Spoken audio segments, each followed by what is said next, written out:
오늘 말씀의 시작을 어디서부터 할까요? 9절에 보니까 이런 말씀이 있네요. 그때에 베드로가 기도하려고 지붕에 올라가니. 베드로가 기도하려고 지붕에 올라갔을 때부터 말씀을 시작하려고 합니다. 지난주에도 베드로에 대한 말씀을 드렸는데, 지난주에 사탄이 던져주는 미끼인 줄 모르고 그것을 덥석 받아먹고 주님을 3번이나 모른다고 부인을 하고 달개 울음소리를 들으며 대성통곡하던 베드로를 우리가 지난주에 만났습니다. 여러분, 그런 배신자 베드로에게 주님이 이리 와서 내가 차려주는 밥상을 차려 먹어라 하시면서, 그것도 베드로를 넘어뜨렸던 바로 그 원수의 목전에서 밥상을 베푸심으로써 그 베드로의 원수 마귀도 물리쳐 이기게 하시고, 또 주님의 보혈의 밥상을 받고 다시 일어날 새로운 힘을 부어주심으로써, 또 성령의 충만함을 입게 하심으로써 베드로는 배신자의 자리에서 다시 걷더니 일어났습니다. 이것이 지난주의 말씀입니다. 그렇게 주님이 차려주시는 보혈의 피와 그분의 살을 먹고 다시 되살아난 베드로가 사도행전으로 넘어오면서 성령의 충만함까지 다 입고 나니까 완전히 이제 새로운 사람이 되어서 나타나는데, 이 사도행전에 나타나는 베드로의 모습은 여러 가지 모습이 있지만 가장 대표적인 모습은 기도를 많이 하는 기도의 사람으로 변화된 것을 우리 사도행전에서 보게 됩니다. 그 대표적인 사건이 사도행전 3장에, 우리 지금 10장을 보잖아요. 그 앞에 3장에 보면 제9시, 그들의 9시면 우리로 보면 한 오후 3시쯤 됩니다. 그 9시 기도 시간에 성전에 기도하기 위해서 올라가는 베드로를 만나게 됩니다. 늘 정해놓은 시간에 기도했던 것이죠. 그날은 9시에 기도하기 위해서 성전에 올라가는데, 이 베드로가 예수님의 이름으로 나면서부터 못 걷게 된 사람을 일어나 걷게 하는 사건이 벌어집니다. 이런 기적도 기도하면서 얻은 기적이지만 더 중요한 것은 그 사건을 계기로 해서 예루살렘에서 5,000명이나 베드로의 설교를 듣고 주님께 돌아오는 이런 역사를 경험했습니다. 대단한 기도의 힘이죠. 오늘 역시도 정확한 시간 제6시라고 되어 있습니다. 여러분 9절에 보시면 그 시각은 제6시더라. 제6시에 기도하기 위해서 오늘은 지붕에 올라갑니다. 성전이 없으니까 홀로 주님을 만날 수 있는 지붕에 올라갔죠. 그 시간은 여러분 정확하게 6시였습니다. 우리가 3장에도 보고 오늘 본문에도 보지만 베드로가 기도의 자리에 가기만 가면 뭔가 일이 일어날 것 같던 기대감과 긴장감이 흐르는 것을 보게 됩니다. 사도행전의 베드로의 삶을 보면요, 아까 3장에서는 제9시, 그러니까 오후입니다. 그러니까 아침, 저녁뿐만 아니라 오늘 6시니까 정오, 12시죠. 이 베드로의 삶은 이렇게 정해놓은 시간에 늘 기도하는 삶이었습니다. 중요한 사실은 하나님의 역사는 이렇게 늘 기도하는 사람을 통해서 이루어진다는 것을 오늘 9절에서부터 다시 한번 확인하게 됩니다. 오늘 본문의 말씀을 더 한번 자세히 보시면요, 이 말씀의 시작은 분명히 베드로가 기도하면서 시작한다고 했습니다. 그러나 그 기도하는 시간이 언제였냐는 것입니다. 바로 그 기도하는 제6시, 다시 말해서 우리의 시간 12시는 베드로가 가장 가장 시장한 시간, 배가 고픈 시간인 것이죠. 이 예배 시간에 또 시장기 이야기하니까 벌써 지금 배가 꼬르륵 하고 고픈 분이 제가 세보니까 한 21명쯤 되네요. 우리 교회는 당 떨어지면 정신 못 차리는 사람 몇 명 있습니다. 제6시 점심시간, 바로 그때는 베드로에게는 그도 인간이기 때문에 가장 배가 고픈 시간이에요. 그러나 오늘 말씀을 자세히 보면 배가 고픈 시간인데 그는 식당으로 가지 않고 옥상으로 갑니다. 왜? 기도하기 위해서. 다시 말하면 배가 고픈 것도 사실이지만 배가 고픈 것보다 더 고픈 것은 기도가 더 고팠다 것이죠. 배고픈 것보다 기도가 더 그는 간절했던 것입니다. 빨리 당이 땡겨서 밥을 먹어야 될 형편은 분명하지만 그보다 더 기도가 더 바빴던 사람, 바로 그가 베드로였습니다. 여러분, 아침부터 저녁까지 우리는 대부분 다 식사를 하지 않고서는 지낼 수 없다고 생각합니다. 제가 제일 많이 듣는 얘기가 밥을 안 먹어요. 그러는. 예. 늘 듣습니다. 예.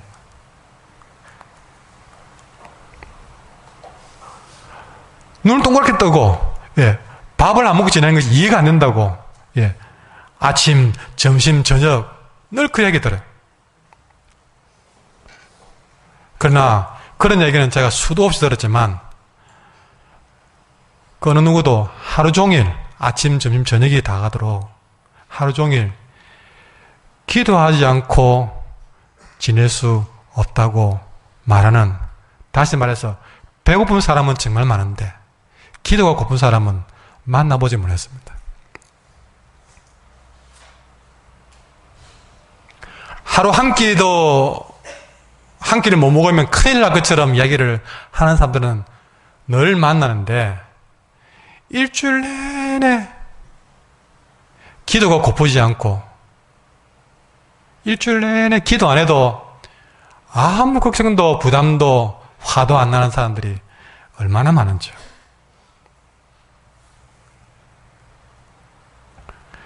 어찌되었든 우리 한글교 교인들은 지금보다는 좀 더 배고픈 것보다는 좀 더 기도가 고픈 사람들이 많았으면 좋겠습니다. 하루 종일 지나면서 밥 한 끼 안 먹어도 걱정 안 해도 내가 하루 종일 지나면서 기도 안 하고는 내가 기도 안 하고는 어떻게 사냐, 못 견뎌서 기도의 자리에 찾아가는 그런 사람이 오늘보다는 좀 더 많았으면 좋겠습니다.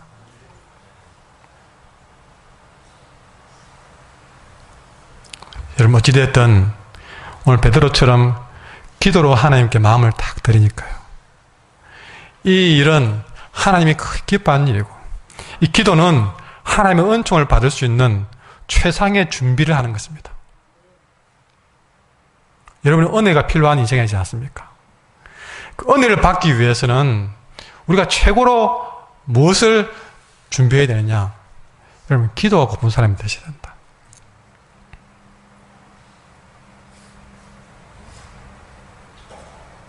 배가 고픈 사람에게 맛있는 음식이 주어지듯이 모든 음식이 맛있듯이 여러분, 기도가 고픈 사람에게는 하나님의 축복의 그릇이 항상 준비되어지는 줄 믿습니다.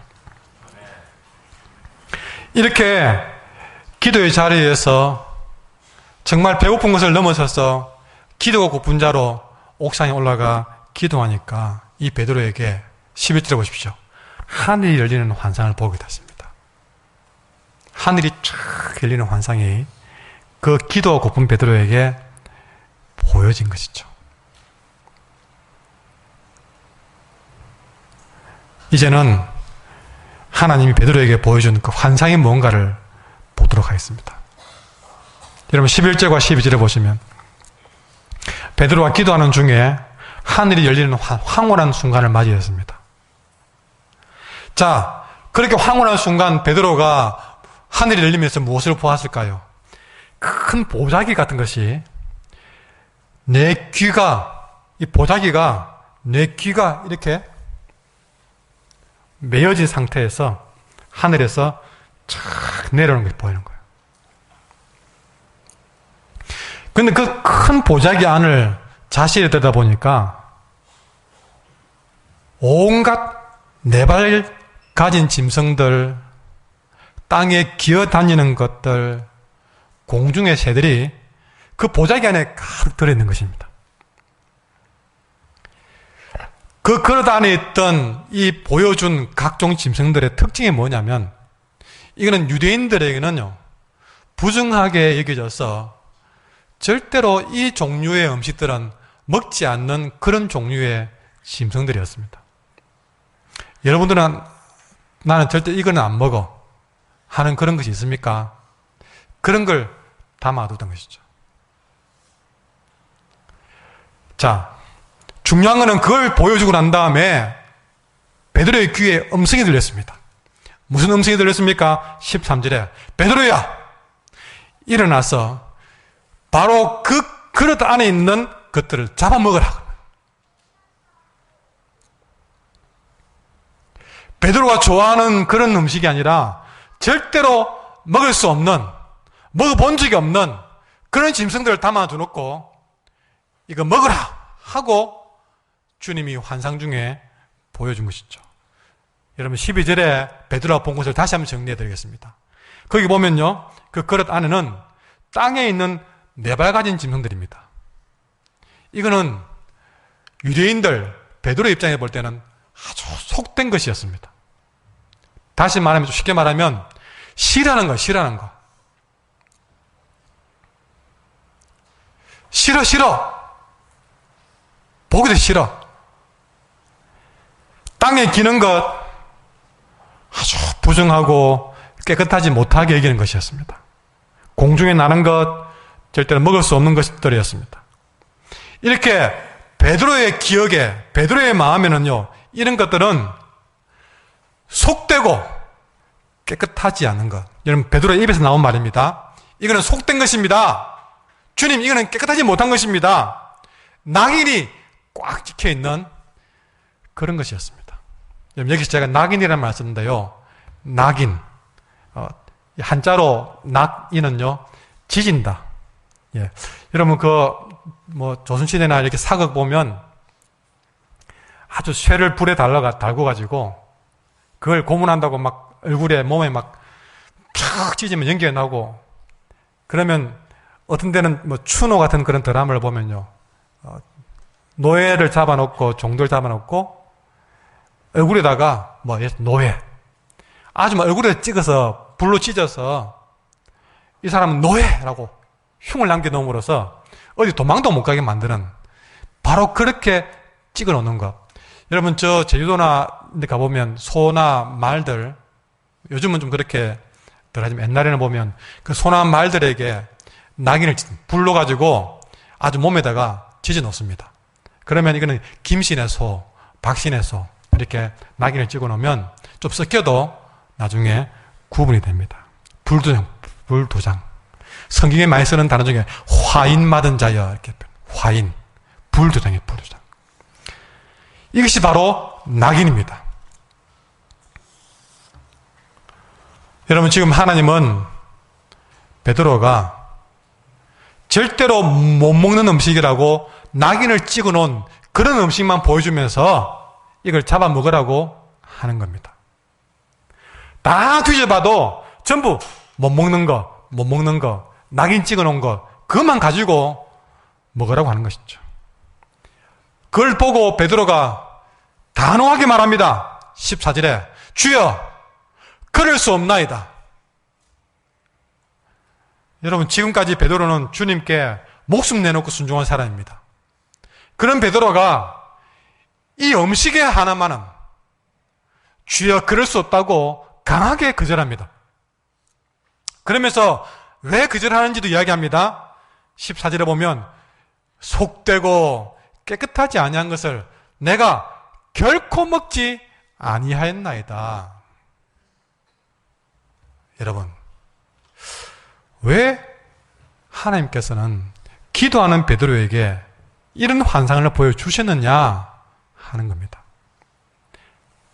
베드로가 배가 고픈 시간에 기도하니까 그런 베드로에게 베드로야, 너는 바다 생선 좋아하니 소고기 좋아하니, 그렇게 베드로의 식성 알아보려고, 그래서 베드로가 생선 좋아하는지 소고기 좋아하는지 알아봐가지고 지난주 말씀처럼 오늘도 맛있는 밥상 차려주려고 이 장면을 보여준 것입니까?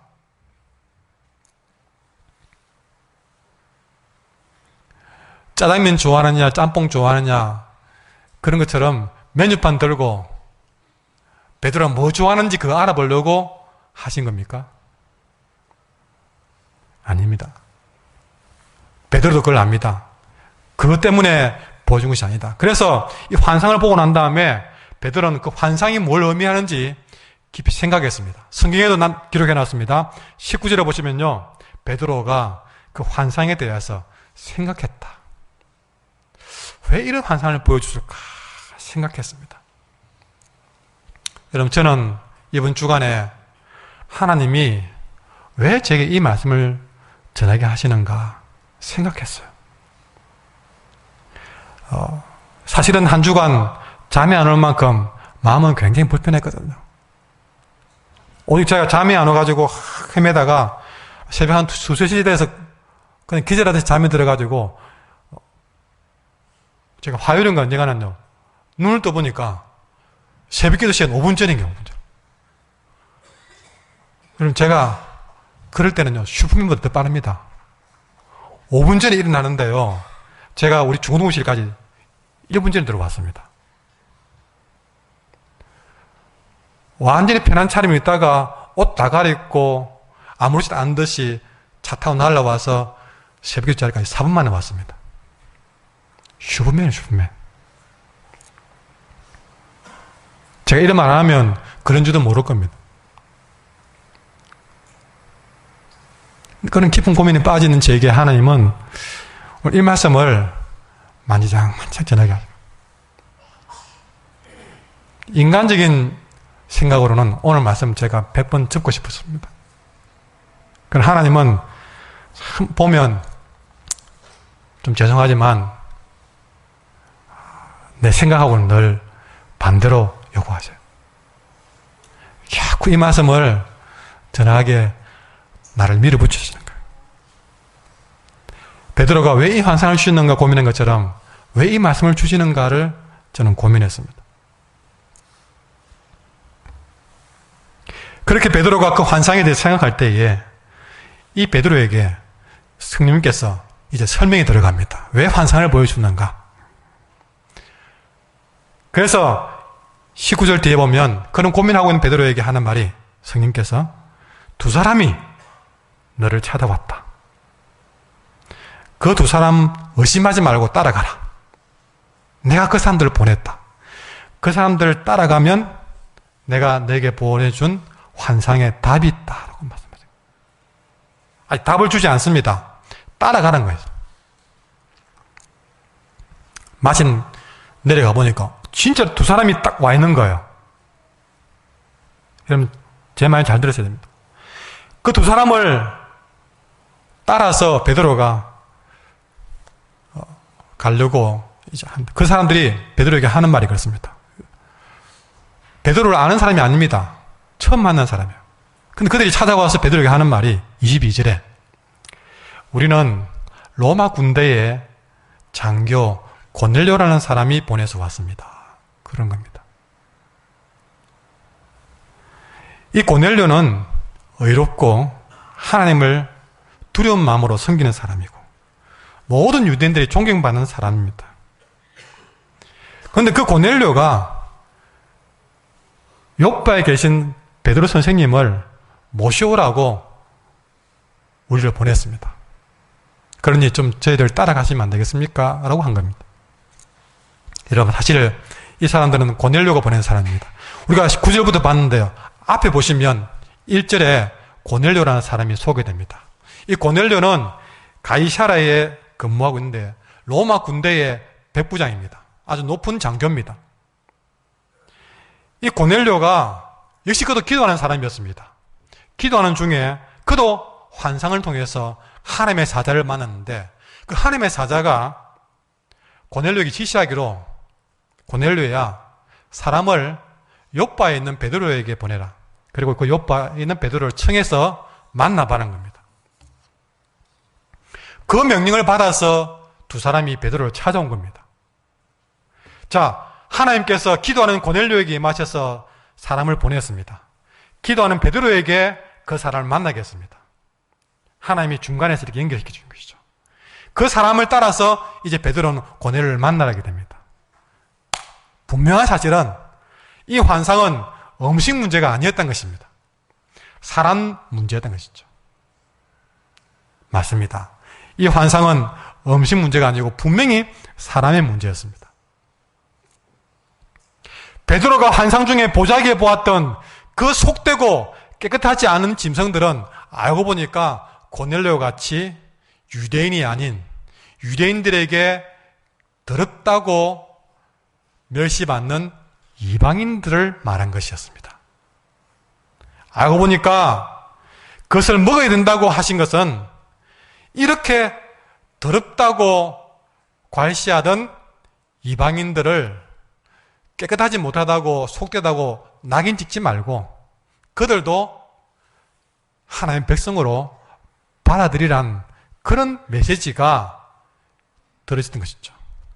여러분, 지금까지 사도행전을 보면요, 예루살렘에서 엄청난 부흥의 역사가 있었습니다. 근데 아무리 교회가 그때 예루살렘에서 부흥을 해도 이들이 넘지 못하는 벽이 하나 있는데 그것은 뭐냐면 유대인과 이방인의 장벽이었습니다. 지금까지는 이 예루살렘 교회가 주인과 노예가 함께 교회를 다니는 일이 생겼습니다. 남자와 여자가 함께 어울렸습니다. 어른들과 어린이들이 함께 어울리는 교회였습니다. 노인과 소년이 함께하는 그런 교회였습니다. 이런 모든 장벽들이 다 허물어졌지만 단 하나의 장벽은 허물어지지 않았어요. 그것은 유대인과 이방인의 장벽이요. 부자와 가난한 사람도 함께 어울려지고 주인과 노예도 어울려지는 그런 사이였지만 이상하게도 유대인과 이방인은 아직 그 장벽을 허물지 않은 것입니다. 그래서 전도를 해도 꼭 이 사람들은 유대인들은 전도를 하지만 이방인들은 전도를 안 합니다. 아니, 이방인들은 전도해서는 안 될 사람으로 여깁니다. 베드로가 속되다고 깨끗하지 못하다고 부정하다고 결코 먹지 아니하겠다고 한 것처럼 이방인들은 전도할 생각도 하지 않았던 것이죠. 어쩌면은 오늘 베드로가 이 큰 보자기를 보고 보여준 반응, 주여 그럴 수 없습니다.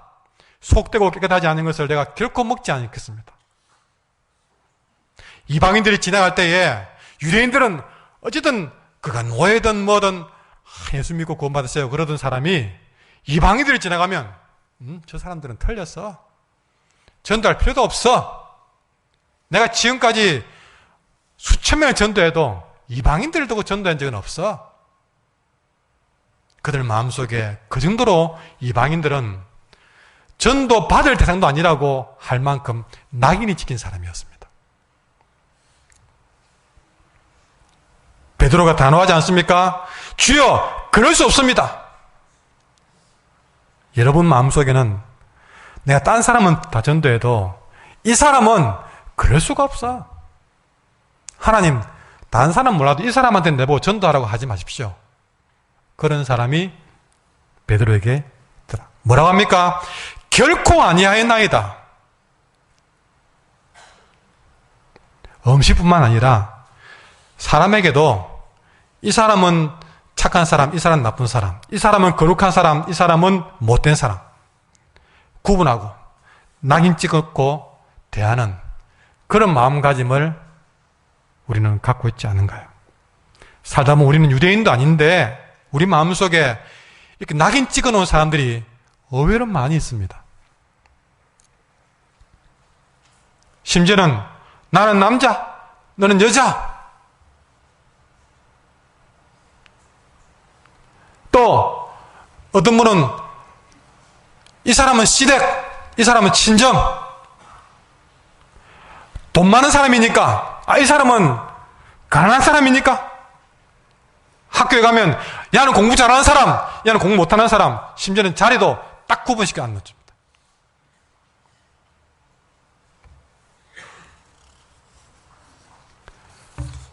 서로 간에 아이고 저 사람은 구식이야, 이 사람은 신식이야.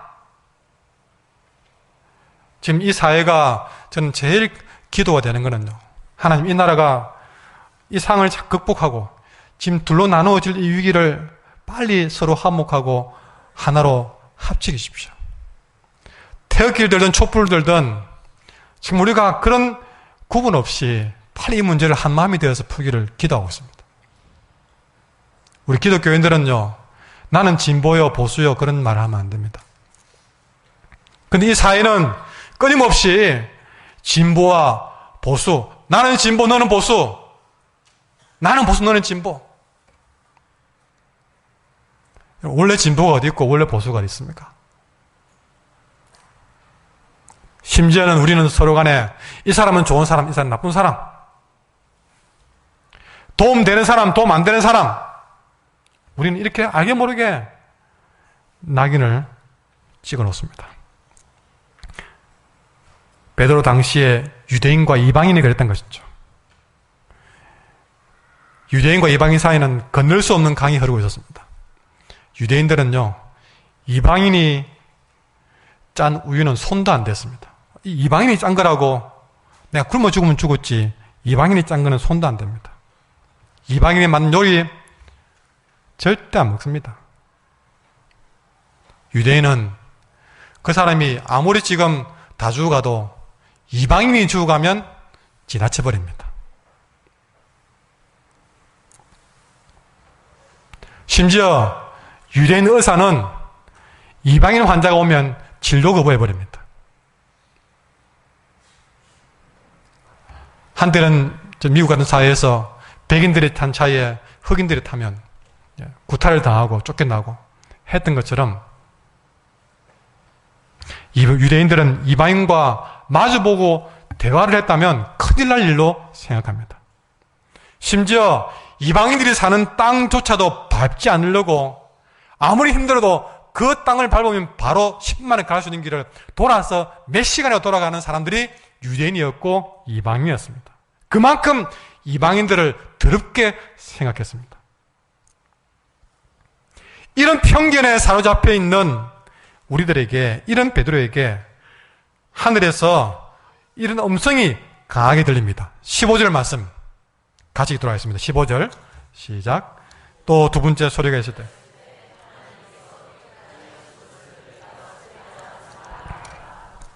아멘. 이런 강한 편견 속에 사람들에게 낙인을 찍고 사는 베드로와 우리들에게 음성이 강하게 들리기로, 하나님께서 깨끗하게 하신 것을 네가 더럽다고 하지 마라. 이 말씀은 지금까지 베드로와 유대인들이 너무나 당연한 듯이 지켜왔던 생각을 완전히 뒤엎는 아주 타격적인 선언이었습니다.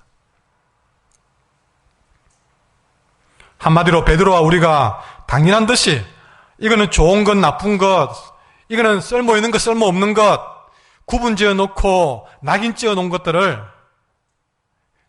우리 기억 속에서, 우리의 편견 속에서 완전히 다 지워버리라는 명령과도 같은 것이죠.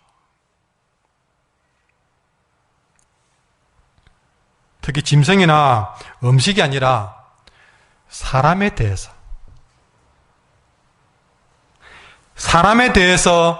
이 사람은 나쁜 사람, 좋은 사람, 부정한 사람, 정한 사람, 속된 사람, 거룩한 사람, 사람에 대해서 낙인을 찍어 놓고, 그래 놓고 이 사람 나쁘니까 외면하고, 이 사람은 속되니까 거절하고, 따돌리고, 모자라니까 꺼리하고, 또 무시하는 거, 그거 기억에도 갖지 말고 지워버리라. 이 시대에 베드로들이여 기억에서 지울 뿐만 아니라 일어나서 그들을 받아들이라 명령하고 계시는 것입니다. 무엇보다 뭐라고 하십니까? 15절에 분명히 이렇게 말씀하십니다. 너희들이 속다고 말했느냐? 너희들이 나쁘다고 말했느냐? 아니, 하나님께서 깨끗하게 하신 것이다 그랬습니다.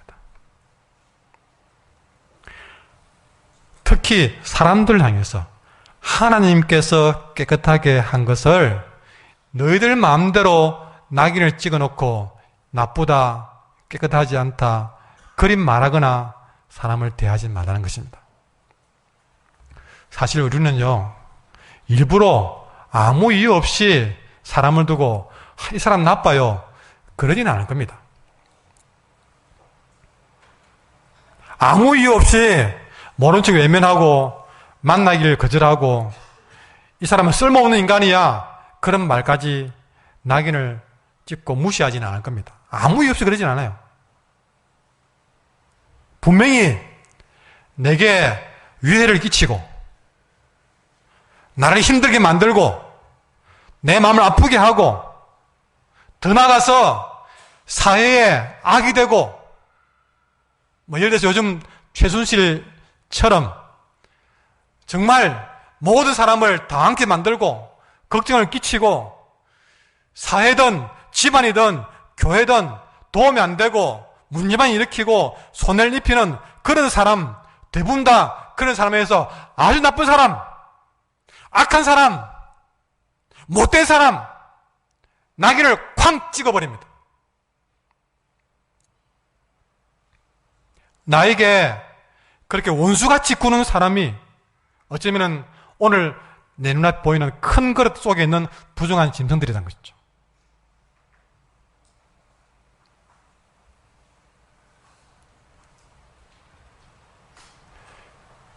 내게 그런 아픔을 주고 정말 원수같이 여기는, 그래서 정말 보고 싶지도 않는, 그래서 정말 나쁜 놈이라고 낙인을 쾅 찍어버려서 내 마음이라도 속 시원하게 풀고 싶은 그런 속되고 내 마음에 깨끗해 보이지 않는 그런 사람을 내 눈앞에 들이대면서 베드로야, 이거 받아들이라. 그러니까 우리 역시도 베드로처럼 주여, 절대 그럴 수 없습니다. 그런 말이 나올 수밖에 없는 겁니다. 여러분 16절에 보면요, 성경에 그런 장면이, 주님은 이거 받아들이라, 베드로는 주여 그럴 수 없습니다 하는 장면이 3번이나 있었다고 합니다. 이런 일이 3번 있었다. 하나님은 이 내가 깨끗하게 한 것을 받아들이라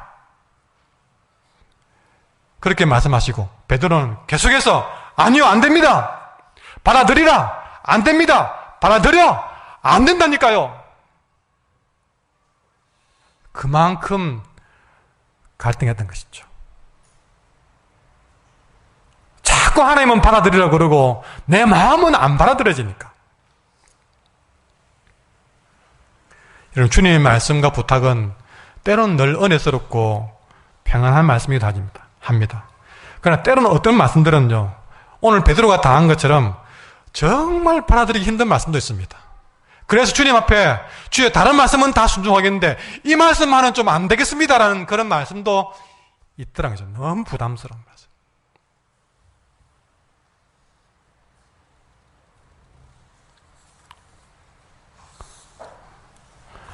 우리가 받아들이기 힘들 만큼 예수님은 십자가를 져서라도 꼭 이루고 싶은 일이 있었습니다.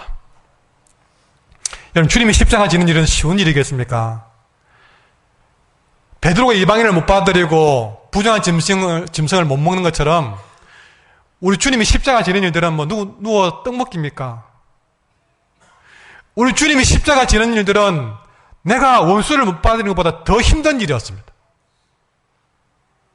여러분은 그 십자가 지라면 질 수 있겠습니까? 우리 주님이 그 십자가를, 그렇게 힘든 십자가를 지고서라도 꼭 이루고 싶은 일이 하나 있다는 것이죠. 그거는 너나 할 것 없이 온 인류를 구원하는 일이었습니다.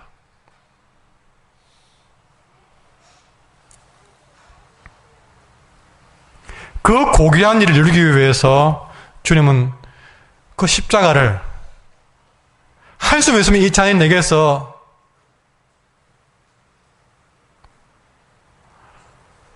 내가 받을 잔이 아니기를 바랬던 그 잔을 마셔야만 했던 것 이유는 온 인류의 구원이었어요. 서로 좋은 사람, 나쁜 사람 낙인을 찍고 담벼락을 세워서 넘지 못하던 그 벽을 무너뜨리고 넘어서도록 하기 위해서 그렇게 일치시키고 화해시키고 용서시키고 사랑의 시대를 만들어가기 위해서 주님은 십자가를 지셔야만 했던 것입니다. 그런 일을 하신 주님께서 내가 깨끗하게 한 것을 네가 속되다고 말하지 말라고 하신 것입니다.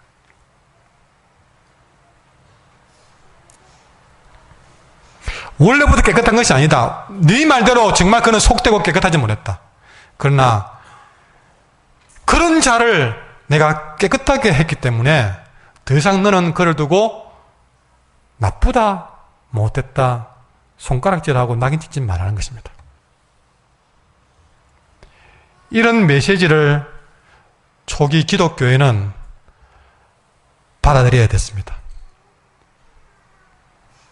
이것이 베드로가 받아들여야 될 가장 큰 숙제였습니다. 오늘 이 시대에도 이것이 바로 우리가 감당해내야 될 시대적인 사명인 줄 믿습니다.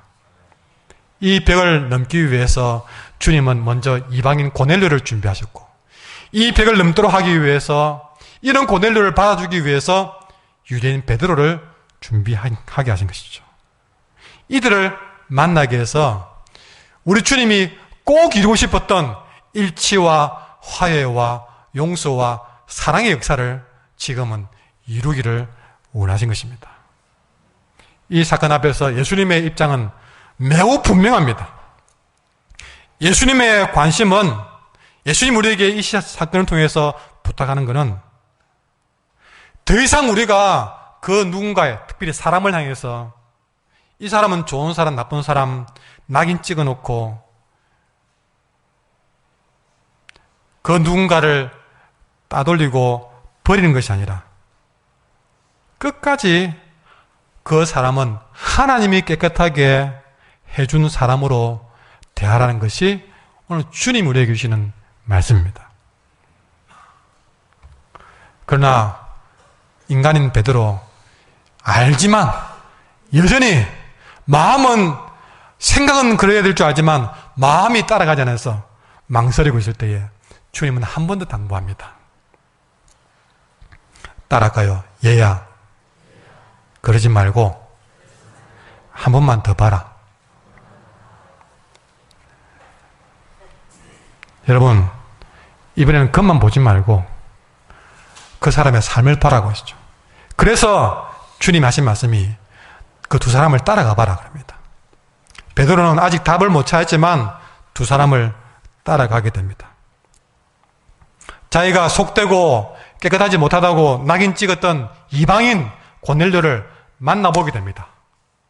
만나봤더니, 그래서 한 번 더 봤더니 지금까지 나쁜 놈이라고 낙인 찍었던 그 못된 인간이 만나보니까 아니었더라 하는 것입니다.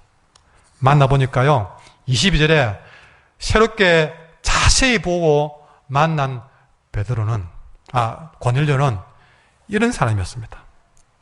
지금까지 나쁜 사람으로 낙인 찍고 보았던 이 백부장 고넬료는 자세히 보니까요, 그는 의인이었습니다.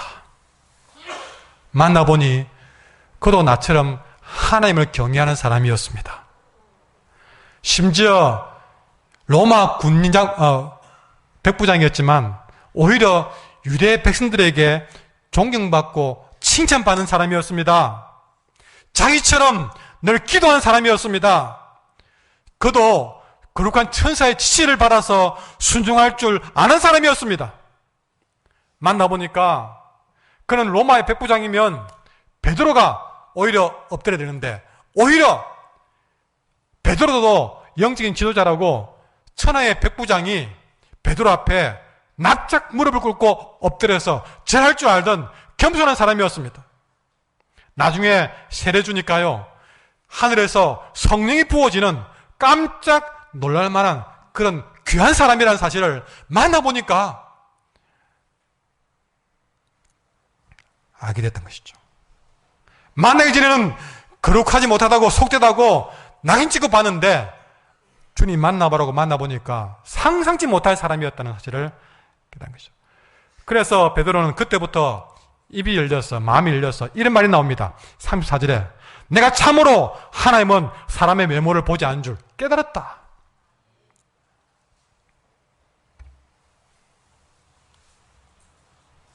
여러분, 사실은 서로 내게 나쁜 놈에게 낙인 찍고 사는 그런 편한 일입니다.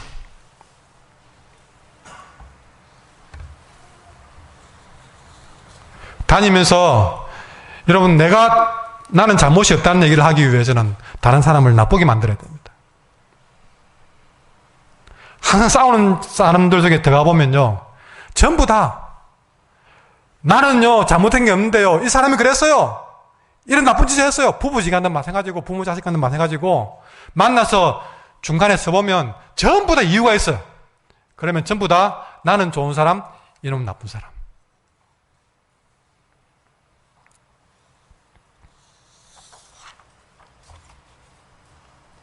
그러나 모든 사람이 그래도 예수님은 다릅니다. 오히려 예수님은 사람들이 나병 환자라고 안 만나주는 사람을 찾아가지고, 예수님은 죄인들이라고 세리라고 근처에도 오지 못하게 만든 사람들을 찾아가서, 오죽 했으면 사람들이 예수님을 두고 하는 말이 마태복음 11장에 보면 포도주를 즐기는 사람이고 세리와 죄인들의 친구라고 수군거릴 만큼 사람들이 낙인 찍어놓은 세리와 죄인들을 더 많이 만나 주었습니다. 저 예수는 죄인들의 친구가 아니냐 할 정도까지 했던 것이죠. 모든 사람들이 사마리아인이라고 만나주지 않을 때 예수님은 일부러 찾아가가지고 사마리아 여인을 만나 주었습니다.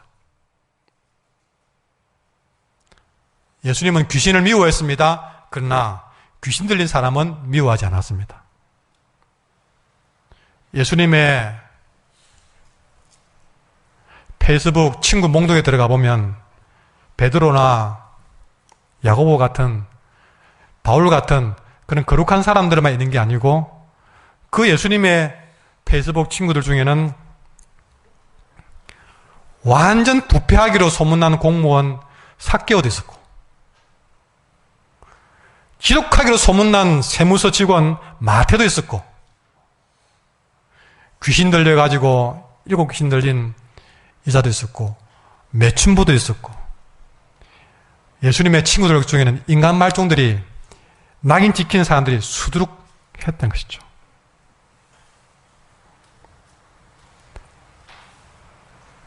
예수님에게는 낙인 찍힌 사람이 아무도 없었습니다.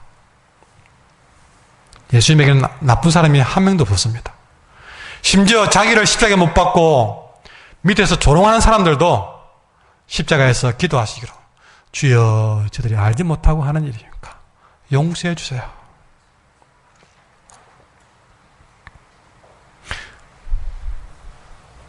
이것이 예수님이 사람을 대하는 방식이었습니다.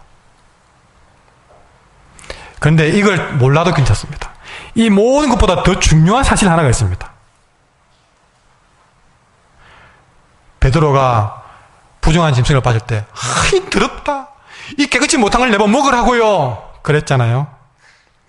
그렇게 베드로가 나쁘다고 낙인 찍어놓은 사람과 별 차이가 없는, 여러분, 베드로 자신도 사실은 지난주 말씀 보십시오. 얼마나 비겁하고 얼마나 속되고 얼마나 깨끗하지 못한 사람입니까? 내가 날 다 버리라고 그래. 나는 다른 사람은 달라요. 그만했던 사람입니다. 주님이 너 나를 세 번 부인한다. 무슨 말씀을 그렇게 하십니까? 수수합니다, 주님. 내가 그것밖에 안 됩니까? 주님에게도 당당하게 나는 그런 사람 아니라고 말하는 사람이었어요. 그러나 그가 주님을 배신할 때는 얼마나 비겁하게 배신하던가요?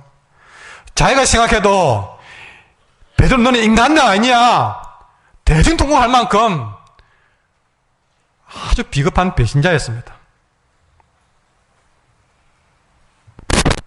어쩌면은요, 주님이 그걸 안 받아주었으면 평생토록 배신자, 지독한 배신자 베드로, 그 낙인을 지울 수가 없었던 베드로입니다. 세상 무엇보다 비겁하고 더러운 냄새가 풀 넘치는, 속되고 그가 말했던 깨끗하지 못한 배신자, 낙인 찍혀서 살 뻔했던 그런 베드로를 향해서 요한복음 21장 15절에 요한의 아들 시몬아, 네가 나를 사랑하느냐? 다른 제자들은 배신했다고 어이구 하고 잘난 척 하더니 그것밖에 안 되냐 낙인 찍어놓고 봤는데, 오히려 배신을 당한 주님은 전혀 그 마음에 낙인 찍지 않고 요한의 아들 시몬아, 네가 나를 사랑하느냐? 네가 내 어린 양을 먹여달래. 자기 양을 낙인을 찍어도 100번을 찍을 만한 그 사람에게 자기 양을 맡기면서 부탁하는 모습을 보게 됩니다.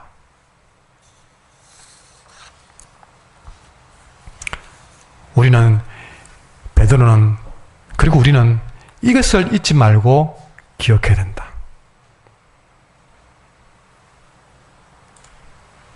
다시 한번 강조해서 말합니다. 15절에 하나님이 깨끗게 한 것을 네가 속되다 말하지 마라. 하나님이 베드로를 깨끗게 하심으로 그는 더 이상 대성통곡이나 하면서 우는 인생이 아니었습니다. 마찬가지로 주님은 이 말을 바꾸어서 우리에게 선포합니다. 너 누굴 낙인 찍고 너는 잘난 척 하지 마라. 어느 누구도 나쁘다고 말하지 마라.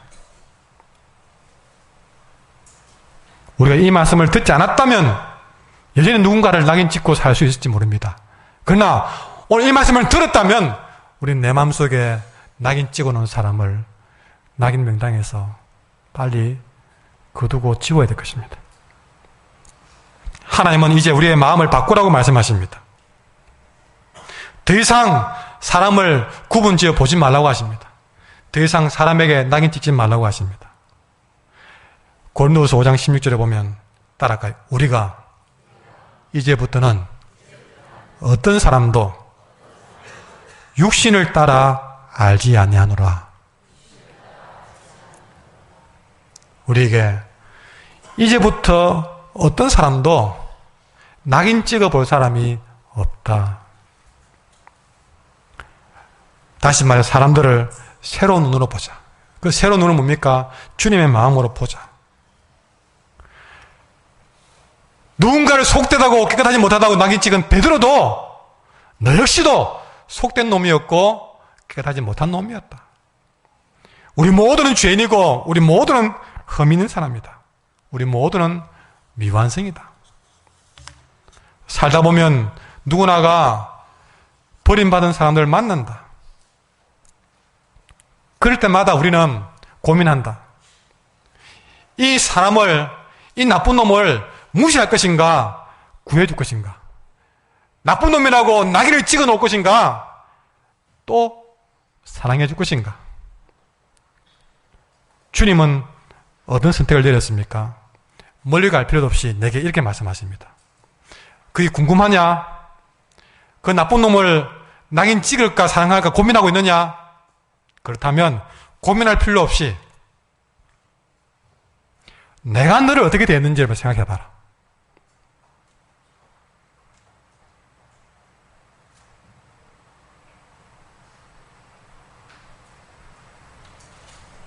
베드로는 할 말이 없는 거죠. 내가 얼마 전만 하더라도 주를 세 번이나 모른다 부인하면 그에 비하면 고넬료는 훨씬 더 경건한 사람이에요.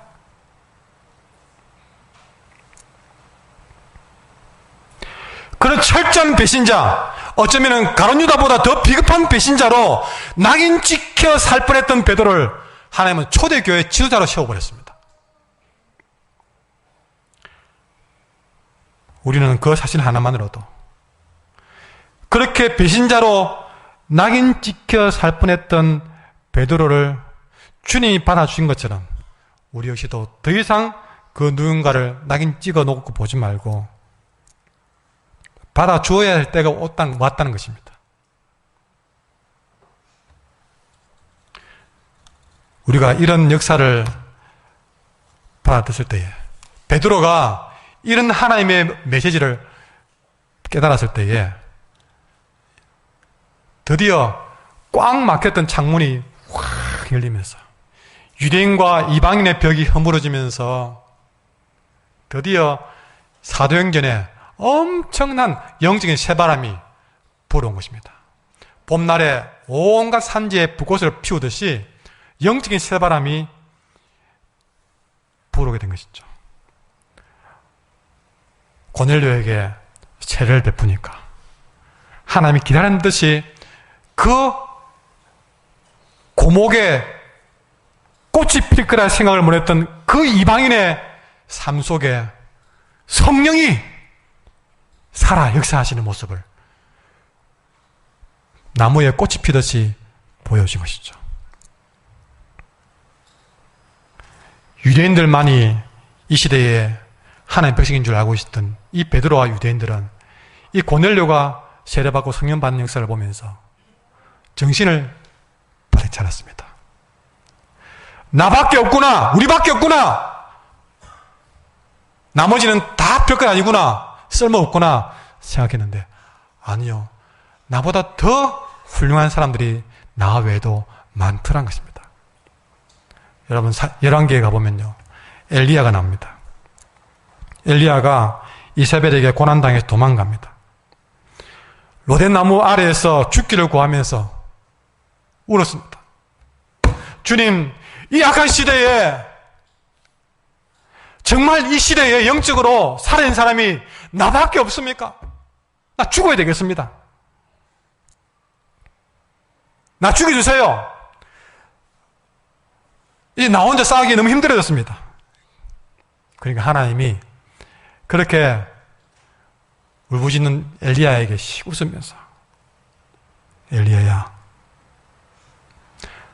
너 말고 바알에게 무릎 꿇지 않은 사람 7,000명이 더 있다. 이 사람아, 무슨 소리 하느냐?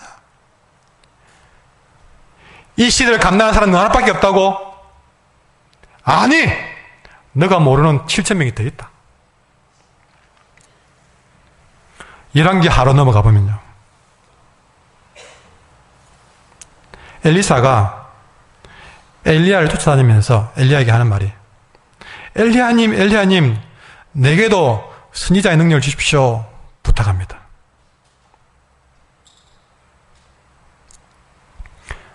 그럼 그때는 그냥 보면 엘리야, 엘리사밖에 안 보입니다. 근데 그 성경에 보면요, 그 엘리야와 엘리사가 가는데 우리는 그 사람만 보았습니다. 그러나 자세히 보면 그 엘리야와 엘리사가 서로 저끼리 내가 더 잘한, 내가 더 열심히 하는 선지자 될게요, 엘리야와 엘리사밖에 없는 것처럼 보이지만 아니요, 자세히 보면요, 길갈에 가봐도 베델에 가봐도 여리고에 가봐도 성경에는 뭐라고 되어 있냐면 선지 생도가 있더라. 이름도 알지 못할 또 다른 엘리야도 아닌 엘리사도 아닌 생각지도 못한 선지 생도가 길갈에도 있고 베델에도 있고 여리고도 있다는 것이죠. 이전에 나밖에 없다고 한탄하는 엘리야, 그가 알지 못하는 가운데 가는 곳곳마다 이미 수많은 선지 학교와 생들이 있다는 것이죠. 여러분, 무슨 말씀을 드리려고 하는 얘기입니까? 엘리야가 없어도 하나님은 이미 새로운 사람 7,000명을 이미 키워왔다는 겁니다. 갈멜산에서 대성령도 필요하지만 하나님은 그에 못지않게 새로운 얼굴들, 새로운 일꾼들을 이미 7천 이상이나 길갈이든 베들이든 다 준비해 두셨다는 사실이죠. 우리는 이제는 낙인 찍고 사는 것이 아니라 이제는 우리는 담을 허물고 다리를 놓는 인생으로 바뀌어 가야 될 것입니다. 우리가 아무리 평평한 곳이라도 담을 쌓기 시작하면요, 담을 쌓는 순간부터 이 사람은 나쁜 사람이다 낙인 찍는 순간부터 그 사람만 감옥에 갇힌 것이 아니고 담을 쌓은 나도 감옥에 갇힙니다. 나만 낙인을 찍는 것이 아니고 나도 낙인을 찍힙니다. 그러나 우리는 담을 쌓는 것이 아니라 다리를 놓으면,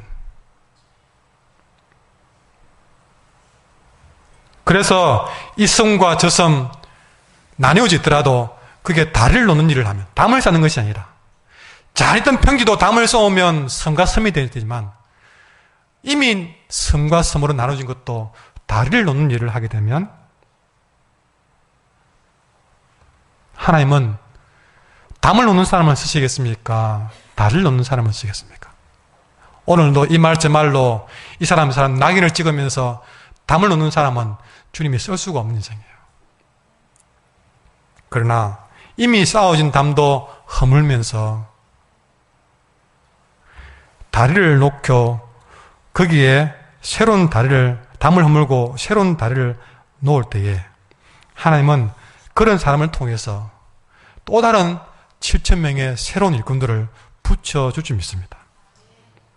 우리 한길교회와 성도들이 이 일을 해낼 수 있기를 간절히 소망합니다. 여러분 자신을 어떻게 해롭게 해서 괴롭히든, 우리 한길교회를 어떻게 해서 힘들게 하고 어렵게 만들든 우리는 우리의 길을 가져야 된다.